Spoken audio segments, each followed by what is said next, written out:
Gollings scrambles to get away from them, and get away from them he does. Gollings is into open pastures. He'll beat his opposite. Engelbrecht on the inside. On the outside, it's Missios. It's a Bond 1-2 to get this afternoon started. Now, Drew, a little play in behind, but it's been stolen away.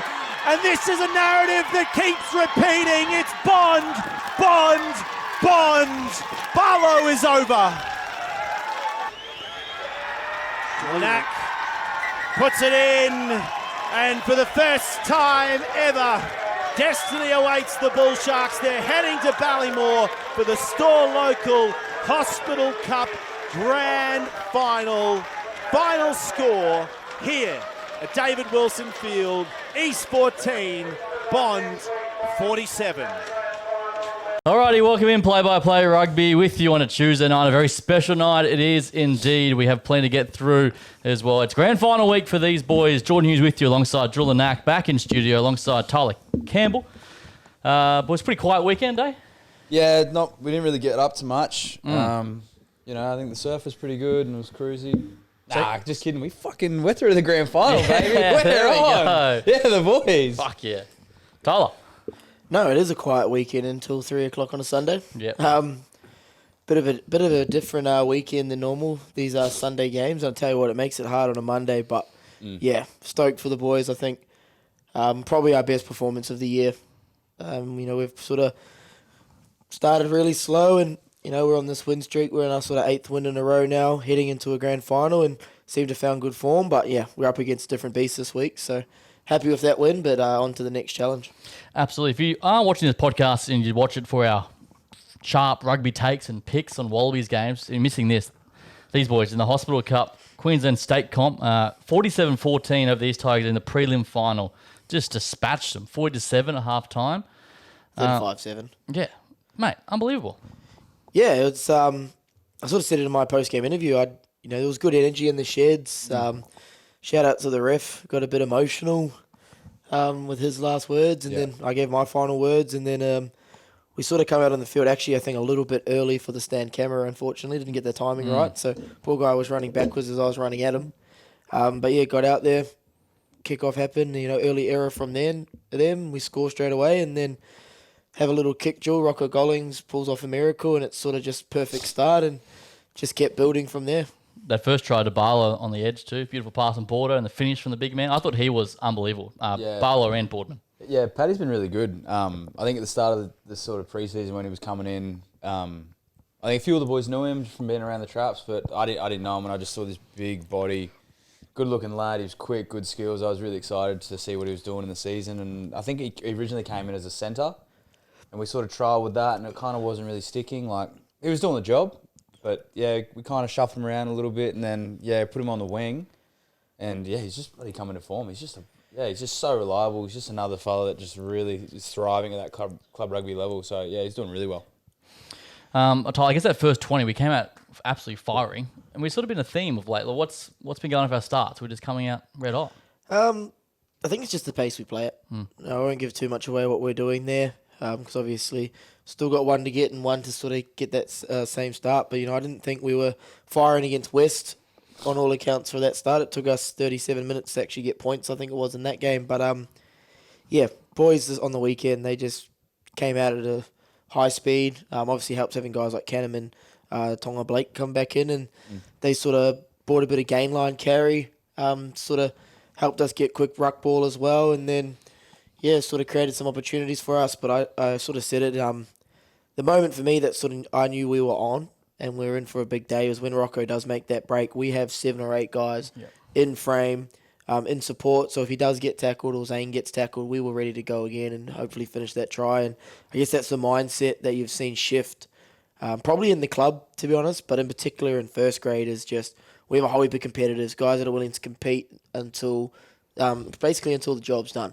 And, that's just a good sort of picture of what we're doing at the moment. And, we've just got to back it up and do it again this weekend.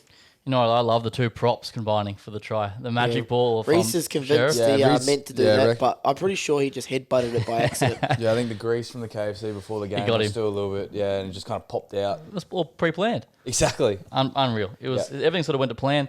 Luke DePazzi, 26 points, 2 tries off the tee, was sharp. Yeah. 26. I don't know if the math's is that right? I think that's right. From when I checked, 5 from 5, and did he get 2 tries? Penalty goal as well.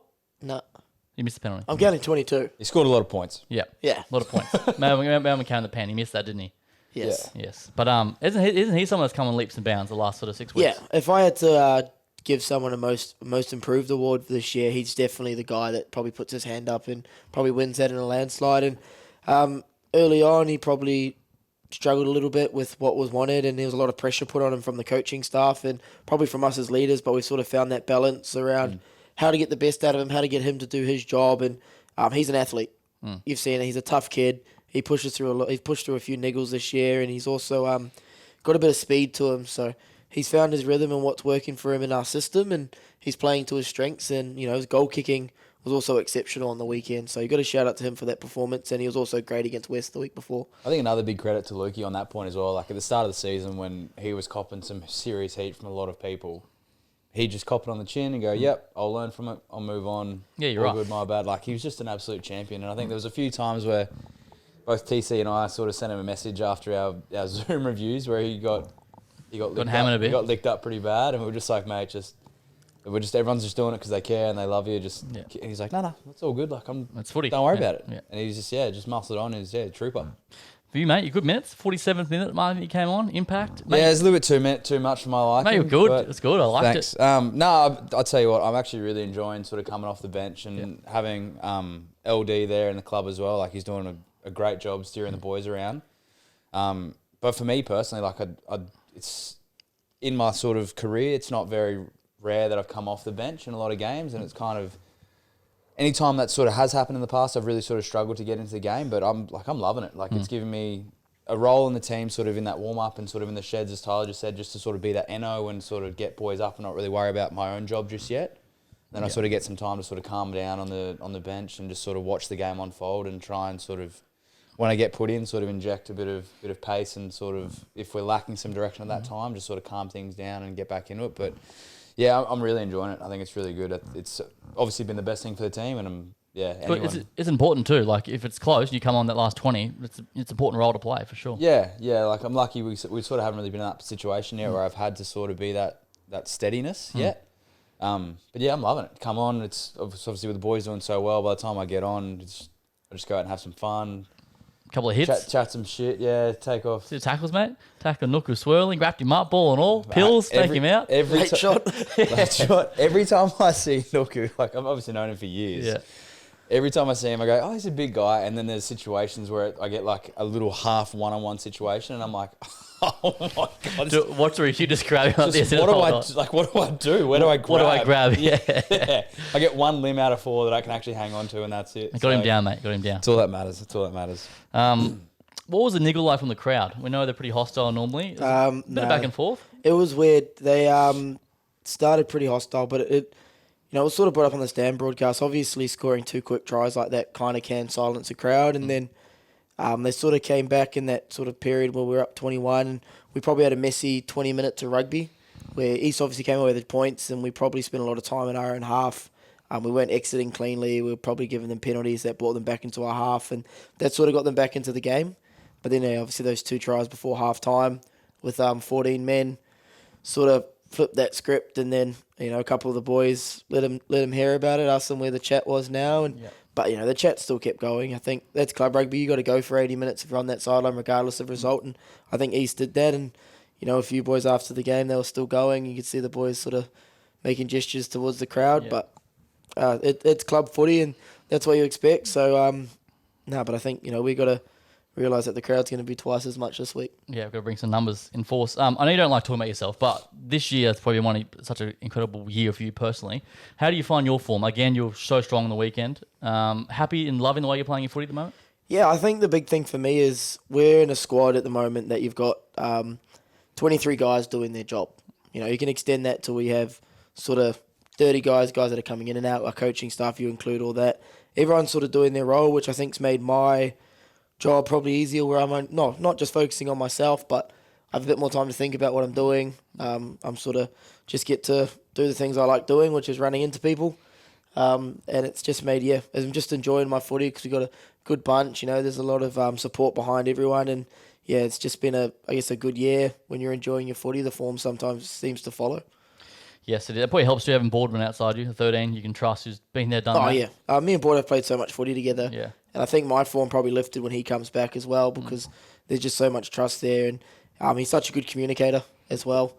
So his communication sort of at times puts me in the right spot, and he's not afraid to pull me up either. Yeah. So it's always good to have that one person that will call you out when you start to get a little bit too adventurous at times, which did happen on the weekend, and sort of pulled me back into line and reminded me what I need to be doing, which benefits the team, and it probably helps with that performance.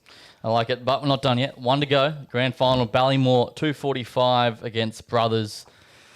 We've dreamed about this moment for a long time. It's finally here, but job to do, boys. Plenty to play for. Yeah. Obviously, they're going for the three-peat. We're going for, maiden premiership under the Bond name. Mm-hmm. Haven't had a premiership in the Gold Coast district since 21 2004. years. Yep. 21 years. I think it's the first final since 2007. Yep. So obviously plenty to play for both teams, and really looking forward to it. I don't think there's much to talk about game-wise. It's just going out there now and hopefully coming away with a result. Someone that has played in the grand final on this stage, Ballymore, twice. Yep. I guess what can the boys expect? Kind of what TC said. Like, in a lot of aspects, it is just another game of footy, and I think people get caught up a little bit sometimes in the fact that thinking it's going to be something completely different. Like, at the end of the day, it's 80 minutes against 15 opposite men. Toughest ones and hardest ones kind of generally come out on top. But having it back at Ballymore was unbelievable. Like, the crowds are always really, really good when we have the final series there. Obviously, the Hill's going to be in full swing. With Brothers having as many teams in the finals as they do, they're going to be there ready to go. And I'm assuming a lot of those boys are still going to be parked up from the Saturday. They probably won't want to go home, so it'll be extra spicy. But look, it's definitely another event in itself when you sort of look outside of just the rugby game. A lot of hype, a lot of build-up. You get all the facilities and the walk-in and the people and the media around it. Like, this week's been crazy already. Yeah. But it's a really good opportunity for boys to sort of test themselves at that next level. Like we say, for boys who come up from second grade into first grade, or boys who come from the local comps up to sort of that premier grade level, like, there's always a step from regular season to finals is a step, and then from the sort of first 2 weeks of finals to the grand final, it's another massive step again. So it's a really good, at the very least, it's a really good test to see kind of how probably those younger boys who haven't been in the situation and in sort of a men's finals competition, see where they're at. Yeah. But it's going to be a bloody good weekend, and it's going to be a really good Sunday afternoon. And I'm just excited to get into it. As we said, we're trying not to sort of let too much leak. We're trying to just focus on it one day at a time. But I'm pretty excited. I think all the boys are ready to go. Well said. I love it. So 2:45, Brothers. If you're in Brizzy, come on down and support the boys. I'm sure they'd appreciate it. Yep. From a club overall, women in there as well. Saturday afternoon, looking for 4 in a row. Yep. Incredible. And then second grade in the grand final, the first time in a decade, which is pretty exciting as well. So big weekend. Having both first and second grade is awesome. Obviously, awesome having our woman as well, but just sort of for the club. We obviously had third grade in last year. Yep. But I don't think... They won it. Yeah, they obviously won it. And then this year to have first and second grade, like, that's normally a good indicator of how your club's tracking. And I think where we both came from, I think between us in the first 5 rounds, so 10 games of football, we had 1 win. Yeah, crazy, and isn't it? Both sort of managed to skim their way into the 4, and here we are with an opportunity to, create history. I think with all the chat going on with all the other clubs in Brizzy about where Bond are and what they should be doing as well, it's a really good chance for just all to tell them to put their foot in it. Yep. Get some silence. Yeah. I like it. Anyway, it should be a good afternoon and a good weekend as well. Club footy at its very best. Let's talk about the top level. TRC round 2 over in South Africa. Australia 22, the Box 30, boys. They had their chances, the Aussies. Obviously didn't help losing Tom Wright, Suoli and Nick White. 2 HIAs and a knee. Yep. Thoughts on this one? Tom Wright. I'll start with that. I just think he's got to be one of the most unluckiest footballers in the world at the moment. And obviously anyone who does an ACL is unlucky, but I thought he was in career best form. I thought he was putting his hand up to compete for the best fullback in the world spot. And, it sucked to see him go off that early too. But South Africa kind of got back into what they did well. Yeah. They got ahead. They won the little moments. They won the championship moments, and Aussie stuck with it and they hung around. But I just think South Africa had too much class when it came to the end. Obviously, Jordy, I feel like we had missed chances. Like, O'Connor had a kick to take us up by 1 with 7 or 8 to go. It was... The bounce of the ball could have definitely switches in a different direction. Yeah, I think it was a bit of a sort of ping-pong style match. Like, they sort of fired a shot, then we fired a shot. They fired a shot, kind of missed. We hit back, kind of missed.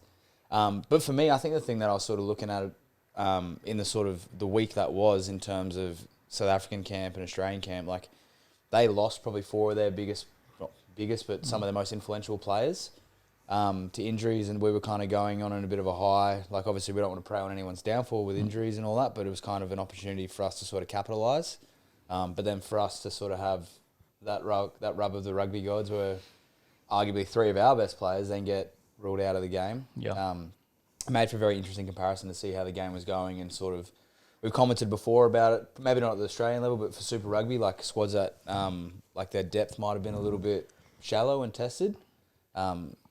I think that was kind of a bit of a point that where might not have showed up on the weekend just gone, but moving forward, who's going to fill those spots and how are they going to get back into that role and see how they can continue on with the TRC.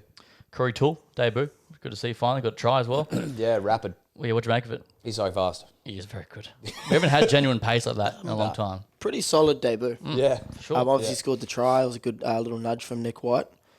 Best retirement of all time, I reckon. Yeah, was it like 16 Didn't even last hours? a week. But no, I thought he was solid. I don't know if he was as exceptional as everyone made him out to be, because I just think because he had a solid debut. If he played like that again this week, you're probably just saying it's a stock standard game. But great debut, great start, and obviously a hard task to have a debut like that in South Africa. Yep. So full credit to him, and then interesting to see how he goes against Argentina. Absolutely. Quickly, fullback, what do we do, you think? I think they've only got Callaway on the books. Or you do the Joseph thing, put him at 15, put Hunter in? I wouldn't. No. I think Len and him have sort of got that combination Yeah, on they're lock starting at the to moment. solidify that. Len's sort of moulded his game in that 12 jersey perfectly. You're starting to see him start finding a bit more gaps, starting to get over the game line a lot better, starting to use his late feet at the line really well. And if you take that away from him looking forward, like you can put Sully back there, push him out one and bring a 12 in, or I guess bring a Josh Fluke in or whatever it is. But I just think he's finding himself in that 12 jersey. When Tom Wright comes back, he can slot straight back into that 15. I think that would be a short fix to a long-term problem. Yeah. Yeah, I agree. Good chat. I guess if we stay here in January and said Australia would go to South Africa, beat them, and lose by 8, you'd be laughing, wouldn't you? So You'd be happy. yeah, Which I think everyone is, but I do think losing Will Skelton is huge. that's it. Yeah, so he's going back to France. La Rochelle said, "All right, you've had your fun. Come back. Thank you." Which I think is, I understand they're paying him. Yeah, But big money. international footy's meant to trump. Imagine if you Yeah. had a French guy playing in Super Rugby and they pulled him out. Yeah. They'd be up in arms. Yeah, it's ridiculous. It's a shame.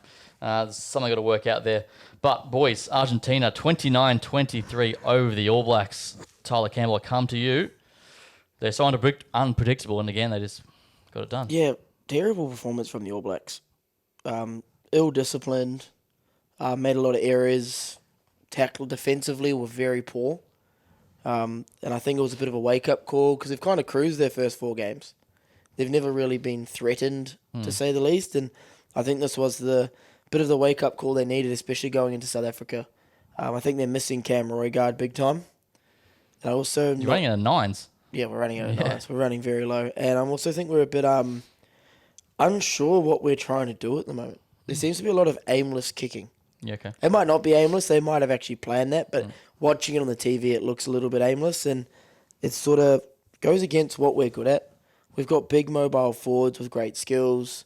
We've got some of the best backs in the world, especially when they're on fire. And just doesn't seem like we're using them at its best at the moment. So bit of soul searching for them to do because they've got a big task coming up. Yes, indeed. I don't know if you saw the post-match of Razor. They sort of asked him, what happened, and he couldn't really give an answer. He just didn't really know. Like, is that a worry? Like, should he? Like, why do they perform like this? It's funny. They've lost 1 game this year. Yeah. And instantly it's like panic stations. The New Zealand media. You should have heard them Yeah. over the weekend. Jesus. And let's not forget, Argentina beat the British and Irish Lions. Correct. They're good. Then they go down. They're unpredictable. They're a team that when they're up, they're up. But when they're down, they're horrible. Yeah.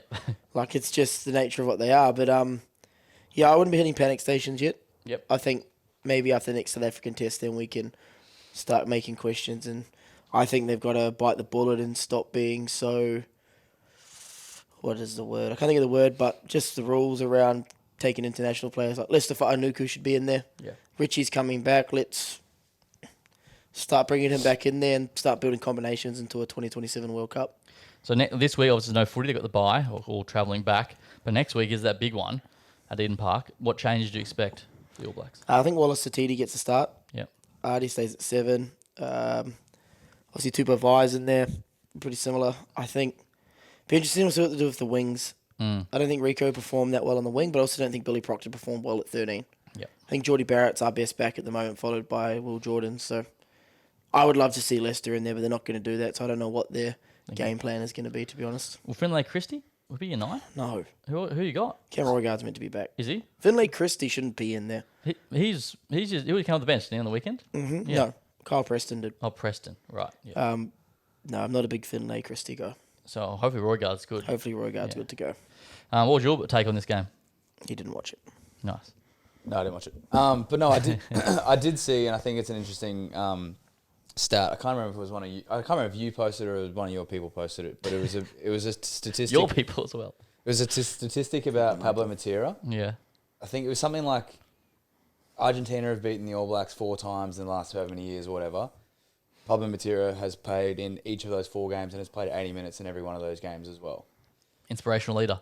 Mate, and I think around the same time this was coming up on my post, obviously my phone was listening to me and all that sort of stuff. There was a replay of his clip when I think they played New Zealand or Australia somewhere else. This was maybe 5 or 6 years ago, and he got pulled aside for a captain's chat. And it was the ref was pretty much spraying him about getting into the line, and he was like, grabbing his jersey, like, I played for my jersey, like, there's no respect they're doing, like, you need to sort this shit out. And I was like, fuck, that's pretty full on, eh? Like, They're very passionate, aren't they? oh, it's unreal. For him to sit there and tell a ref, like, no, you're wrong, like, I'm playing for respect, like, This is my country. pull your head in. Yeah. I think, yeah, he's been a massive inclusion. I think for them as well, like, as we were just saying, like, when they're on, but when they're off, then they're way off.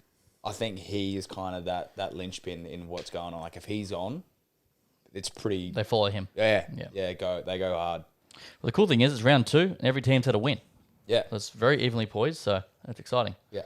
NPC, Waikato, I know a shield in a moment. It's very close to your heart. Talk us through it. Yeah. To be honest, it is hard to keep tabs on Yeah. what's going on. Yeah. Unless you're sort of following it. But you obviously had a shield match against Taranaki. I think they were like $12 outsiders. True. So, which was pretty cool to see them sort of come away with that. The man, the myth, the legend, Lima Sopawanga. Does it again. Hitting the kick, ball falls off the tee. He has 20 or 15 seconds to kick it.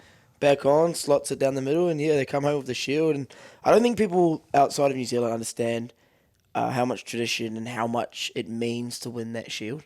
Like, it's been around now for close to 100 years, and it's probably one of the New Zealand's most sacred trophies. Yep.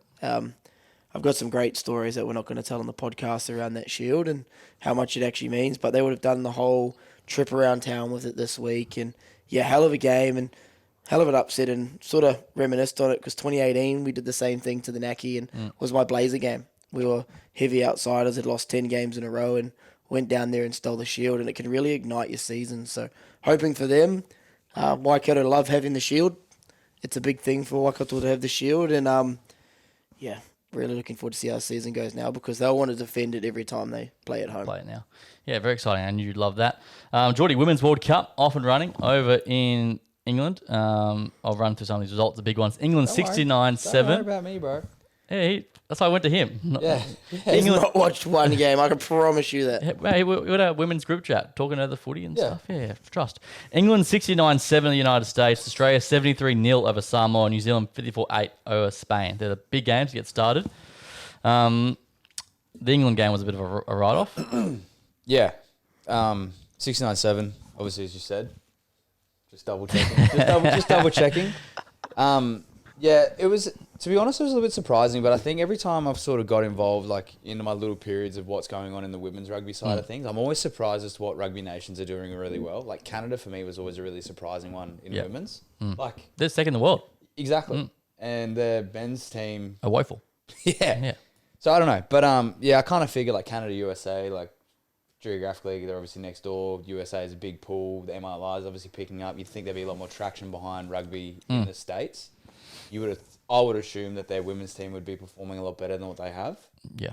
In saying that, England, arguably probably the powerhouse or one of the powerhouses. They're the favourites. Favourites to win it. Yeah. Exactly. But yeah, I think it's.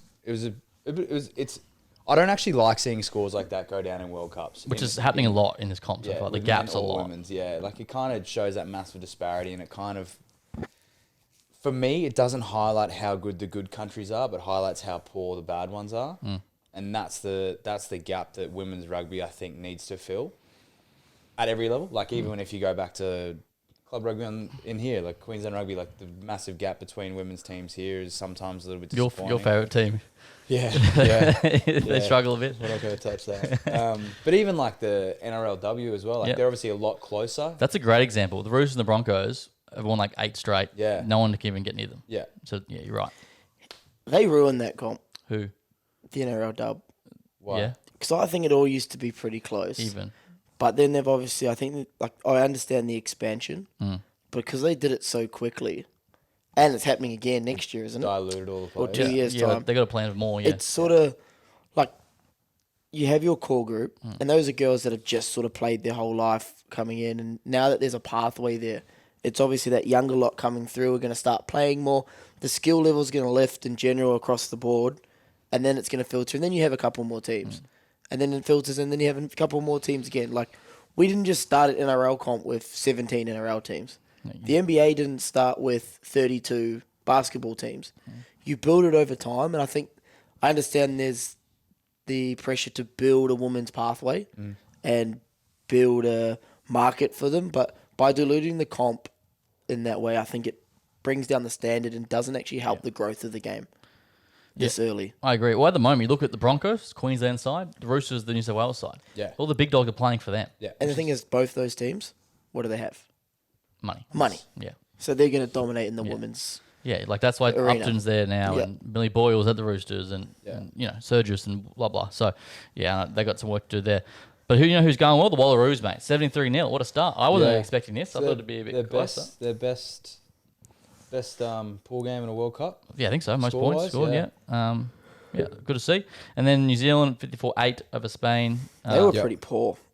Yeah. It wasn't their best performance, I should say. I shouldn't say they're poor. They won 54-8, but Yeah. it was messy, and it can happen when you play those type of games. Miller. Unreal. Georgia Miller. Yeah, Freak rugby she player. is so good, eh? Such a freak rugby. I remember when I was in NZ, she was playing in the Condor Sevens, which is like the school level sort of national sevens comp, and Yep. it was on TV. And she would have been about 15 at the time, playing in the under 18, like the open girls. And she literally carried her school to a final. Ended up losing to Ham Girls, who had players like Tina Tamaki, who played NZ7. Like, there was a few of them all in that sort of, that are all pushed through into that pathway now. And she literally just lost that final, but she was playing almost by herself. Like, she was a freak at a young age, and you just seen the progression now. Now she's moving to the Black Ferns, and you're going, yeah, that doesn't surprise me. Yeah, freak. Anyway, so more games to come this weekend. The Women's World Cup that keeps on rolling. What's Chat GPT? Yeah. You get it? Telling me around the grounds, mate. What's happening in the world of sport? World of sport. Let's see. First one, Ryder Cup. You guys going to just a bit about that? It's golf. Golf, thanks, mate. Yep. US tennis. US Open, Yeah, loss? tennis open Yeah. kicks off. Yeah. 2 days ago? Yeah, nice. Which is good. Hockey in Asia. Don't know. Snooker. You want to talk about snooker? Cool, yep. No. Big fan of snooker. No, the one that did actually catch my eye, considering I'm assuming you boys are going to want to talk about the WWE in Paris in a minute. There was a death in a Brazilian Jiu-Jitsu tournament. Really? Yep. How? Some guy That's hectic. Some guy died post-match, and yeah, that was it. And then from what chat's saying, it's really sparked like a criticism over the rules of BJJ. Obviously, it's all like submission-based, and like you get put into pretty vulnerable positions and stuff like that. But the other big criticism was the response time, which I'm assuming at like a high level. This is boring. There we go. That was Joy Lanak's sports wrap. All right. New Because state. I'm someone who actually follows sport, Yeah. let's start with Brandon Smith. Oh, yeah. Why did I talk about Okay, that? Why here did we you tell go, me there that we when go. you were like, No, oh, I was Hang telling on, we were giving you a moment. I'm giving you I'm going to it's your start with Brandon platform, Smith. Jordan. What the heck has gone on there? Yeah.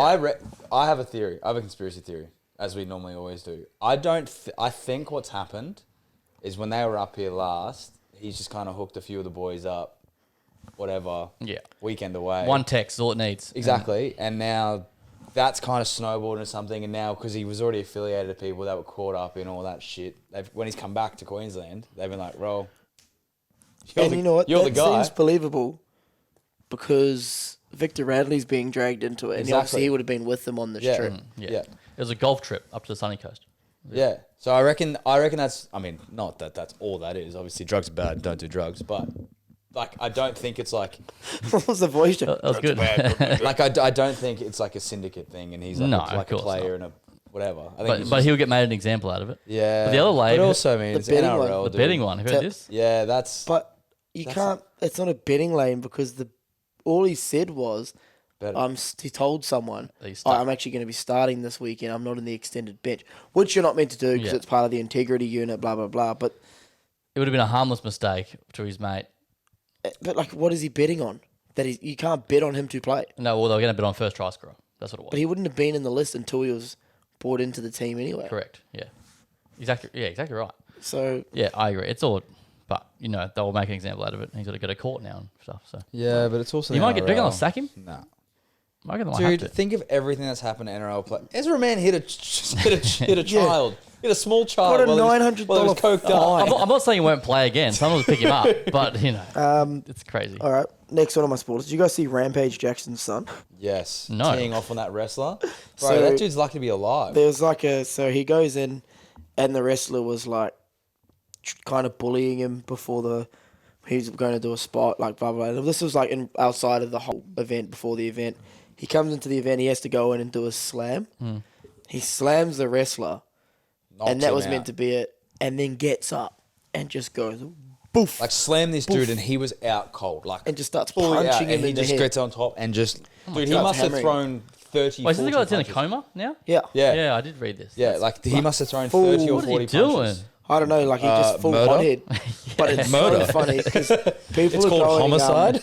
people are going up to like old Rampage Jackson clips, and there's one clip where he's like, "Yeah, I haven't given my son to college fund. I've saved the money, but it's to actually probably get him out of jail." Well, they might need to now. Dude, And it's he's literally- in What a nightmare. serious trouble. But if you ever watch the videos of those two, Hmm. it is definitely Rampages. They are so funny. Yeah, right. Well, there's going to be some strife now, won't he? Oh yeah, he's going to be in some strife. But go watch some clips of them. They're actually quite hilarious as a duo. Not condoning what he did, but as a side note. Fair enough. Also, do you see Pat McAfee was in Australia? yeah, Yeah. Where, he was. Me in and you Brizzy. saw it in Brizzy. Yeah. Brizzy, But there was yeah. no announcement of what he was actually doing. So I did a bit of digging. Apparently, he's here doing a movie. He's Yeah, I heard that with as a well. cameo. That makes more Yeah, sense. but the Lions got him in. He was kicking bombs. He was there on Sunday night watching the game. He's the one guy that I'd love to meet. He's actually the Broncos' new signing for next year. So He's fucking big boy. He's actually playing Did- for Bond this weekend. yeah. Put him at We're 12. subbing him on to kick. yeah, plot twist. Yeah, did you see that clip when he was kicking the Lions boys? Yeah. Man, he can absolutely shoot them. Yeah. Unbelievable. Oh, mate, the AFL ball would have been perfect for him too. Yeah, big Torpy launched it. So good to see him in Australia. What is happening in WWE? Paris. Yeah, Clash of Paris, whatever it's called, Right. this weekend. What events do we have? I actually been pretty zoned out from it for a while, but I know we got Seth Rollins versus Jey Uso versus LA Knight versus CM Punk for the title, for the four-way. I know we've got Roman Reigns fighting Bronson Reed for the Shula Fala. Okay. Not the Ula Fala, the Shula Fala. Right. Yep. A pair of shoes. That's all I know. That's fine. You know what else starts this weekend? Properly. It's college football, You baby. know who's winning, baby. I'm Ohio very State, we're excited. going back to back. So this Big first game. That's so cool they can do that stuff now because Oh, it doesn't affect them. it's Have you unreal. watched that new? Sorry, not to. The Netflix. SEC Yeah. one? Nah. Yeah, I'm you sick. should watch it actually. You would Yeah, I'm enjoy going it. to, yeah. I'm done with it because I'm just sick of Oh, those yeah. documentaries. I just find them like it's an oversaturated market now. Yeah, there are heaps. I want you to There's watch so it so many you of can them. sort of get the feel it was like when you're there. Yeah, So before you we know go. how big it is. Yeah, You want to watch one? Go watch the Johnny Manziel one. I've seen that one. That's the best. I've He- seen I that love one. that guy. Yeah. Johnny football. Yeah. Speaking of that, Stanford played on the weekend, the first game. Oh, yeah? They lost on a buzzer beater. Who Hawaii kick to win. How cool they were in like Ireland or something. They were in Ireland. That was Kansas State and Yeah, Iowa that's State. pretty cool. So I What? mean, like the different They played their some of first the college games went and played. Like, No in way. Europe. just to expand the game. Really? Where'd they play? At Dublin. What's that stadium? Aviva. Aviva. Yeah, there. What crowds did they get? They're decent. It was packed. Because they all travel, man. football's All the fans travel. True. And you got to think all like the old boys. What do they call I them? mean, it probably Alma isn't actually mater. It's Yeah. actually probably not that far, to be honest. From the States to Ireland, because you go the other way. Yeah, true. I guess not like it's coming here. No. I guess so. So Texas Ohio State. Give me what are your thoughts? Give me a prediction. Ohio State win. Jeremiah Smith 2 touchdowns. Okay. 1-12 though. Yeah. But I reckon it's high scoring. I'm expecting like 44-38. Yeah. It's actually like a dream Sunday for all of us, really. I'm gonna have this in the morning, and they go to see you guys do your thing. It's gonna be a I great won't day. be watching it, mate. I'll be I know you'll be locked slipping, in. I'll getting be your Z's. sliding in and looking at the scores. Yeah. Florida State and Bama as well. Bama. Bama by Bama? heaps. Alabama? I think Bama has a comeback here. Yeah. Clemson LSU. It's always hard when you haven't seen these teams I know play. it's gonna be good. I reckon Clemson are front back to be good this year. LSU lost all their receivers, didn't they? Yeah. They got their quarterback Nussmeier's back, Nah, I'll go Clemson. and then Miami Notre Dame. Carson Beck for Miami. Yeah, I was thinking that. And Miami have a good offense. They do. There's some good receivers there. I'll go Miami. Yeah, I'll go Notre Dame. And Oregon are playing some pleb team. We should beat them by 50. So yeah, it's good. It's exciting. NFL's not Thoughts? far away as well. No, Okay, you know what? In all fairness, I don't have thoughts right now. Give me 3 weeks. But you have a team now already. You're a Stanford guy. Yeah, but from what I've heard, that's not a good team to be jumping on. They're not great. No. But you're, Yeah, no, I've been saying Jump on for Oregon. They got the best uniforms. I've been saying No, we're for gonna a be different. while. you gotta be different. No, Mate, Oregon you are Texas, green, you bro. Oregon, you Clemson. I never know what. Oregon I'm are always green. Oregon. I've been Oregon for years. Don't start. here me. we go. Oh wow. I don't know who I'd want to back. I'll figure it out. But Work no, it out. I've been saying for a while. I actually need to get involved, and now I have time to actually do it. Like I've got a week off of stuff now, so I've got some time to actually sit down. So I'll watch those docos, and I'll start making some. Watch notes some and highlights from the decisions. weekend, mate. You'll be good. Yeah, Love well, I it. need to. Because if anyone asks me when I'm over there what's going on, and I have no answer, You could do the Aussies proud, mate. Know your shit a little bit. Yeah. Thanks. Desi Hasler got sacked, boys. Yeah. From the Titans. Gone. As expected. It was coming. I don't Yeah. even think it's a coach problem. I think there's a culture problem at the Titans. yeah, I don't I think don't he know was. if it's from the top down, but like the whole, you see him like he's flipping out. When a coach is flipping out like that, it's because he's not getting backing from certain things. Like boys not in the sheds. Like it just seems there's a culture shock there. Because on paper, No, mate. that team like unreal forward pack. Yep. You got state of origin props. You should have David Fito and Bo Formore, who both played state of origin now. Who's their lock? He's good. I can't think of his name. But you get the point. They have Jaden Campbell, AJ Brinson, Keanu Kinney. Yep. Like, there's so much talent in that squad. They're just not performing. Mate, you guys know, I reckon Carter Gordon's going to be good in league. I would be putting my chips in on him. I back him. I'm still very surprised he's decided to come back to contact sport. to the league after his thing. Yeah. Mate, it pays the bills. You got to do it. Yeah, I actually saw him Monday, and he seemed like he's big, tall, Yeah, he's 6 tall foot dude. 3, thick. Yeah. Yeah, he's got named in reserves this weekend. Okay. Yeah. He's fucking stocky, he's mate. He's thick. leggy. He knows he's thick. Okay.